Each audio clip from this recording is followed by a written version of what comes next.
नहीं फैला, मैनेज हो गया। इससे हम लोगों ने मान लिया कि हमारी तो इम्यूनिटी अलग ही होती है, सरकार भी ढीली पड़ गई। लेकिन हक नहीं है ढीला पड़ने का। क्यों नहीं है, समझिए।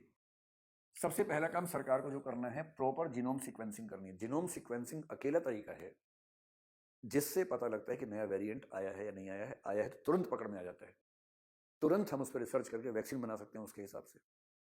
भारत सरकार ने टारगेट लिया था कि 5% केसेस की जीन सीक्वेंसिंग करेंगे, यानी उसके पूरे जीन का सीक्वेंस हम स्टडी करेंगे, क्योंकि वो सीक्वेंस अलग होने से ही वेरिएंट्स बनते हैं, या जो म्यूटेशन होता है वो सीक्वेंस में अलग हो जाना वही म्यूटेशन है। टारगेट था कि 5% केसेस में करेंगे, और सच ये है कि हम 1% केसेस में भी अभी तक जीन सीक्वेंसिंग नहीं कर रहे हैं। अब इसकी जो भी वजह हो, रिसोर्सेज कम है, सिस्टम फेल हो रहा है, जो भी हो रहा है, लेकिन इसका मतलब है कि हम अभी स्थिति मैनेज हो जाए, नए वेरिएंट्स को लेके अंधे रहें, उस पर ध्यान ना दें, ये अप्रोच है। इस अप्रोच से काम नहीं चल सकता है। इसलिए कई वैज्ञानिक भारत सरकार से बार बार कह रहे हैं कि जब तक आप जीन सीक्वेंसिंग में ध्यान नहीं देंगे तब तक बात नहीं बनेगी, और ये बात हमें समझने की जरूरत है।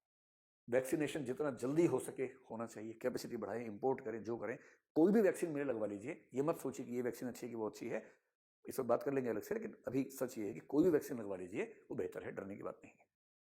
लोगों को मोटिवेट करना है, क्योंकि बहुत सारे लोग इस मूड में है कि वैक्सीन नहीं लगवाएंगे। बहुत सारे लोगों को लग रहा है कि नसबंदी हो जाएगी उनकी वैक्सीन से, बहुत लोगों को लग रहा है कि धर्म के खिलाफ है। उन सबको समझाना है, उन सबको कन्विंस करना है, उन्हीं के जीवन के लिए कन्विंस करना है कि वो बचें और इस मामले में देश का, समाज का साथ दें। No super spreader events. हमने बहुत बड़ी बड़ी गलतियां की हैं पिछले 2-3 महीने में। एक तो बिहार के इलेक्शंस के बाद कॉन्फिडेंस आ गया कि इलेक्शन से कोई दिक्कत नहीं होती है। अब जो इन 5 राज्यों में इलेक्शंस हुए हैं ना, पश्चिम बंगाल में, असम में, तमिलनाडु में, केरल में और पुदुचेरी में, अब देखिएगा, क्योंकि ऐसे इवेंट्स के 10 दिन के बाद समझ में आता है, जब रिपोर्ट्स आने लगती हैं, केसेस बनने लगते हैं, हॉस्पिटल्स में दिक्कत होने लगती है। इस समय कुंभ के बिना काम चल सकता था। सरकार ने जो कुंभ के बीच में इंटरवेंशन किया, पहले कर लिया होता तो शायद और अच्छा होता। इस समय क्रिकेट के मैचेस की जरूरत नहीं थी, इंडिया इंग्लैंड की सीरीज की जरूरत नहीं थी, वो भी शुरुआत में ऑडियंस के साथ। क्या जरूरत थी? छत्तीसगढ़ में सब ठीक चल रहा था, लेकिन उसमें पता नहीं क्या ख्वाब किसी के मन में आया कि वहां पर लीजेंड्स की एक सीरीज करवा दी रायपुर में, और छत्तीसगढ़ इस समय इतनी बुरी हालत में है। ओडिशा कह रहा है कि छत्तीसगढ़ की सीरीज के चक्कर में ओडिशा भी बर्बाद हो गया, क्योंकि उनका जो वेस्ट ओडिशा वाला एरिया है वो उसे टच करता है। क्या जरूरत थी? क्रिकेट मैच क्या 1 साल नहीं रुक सकते?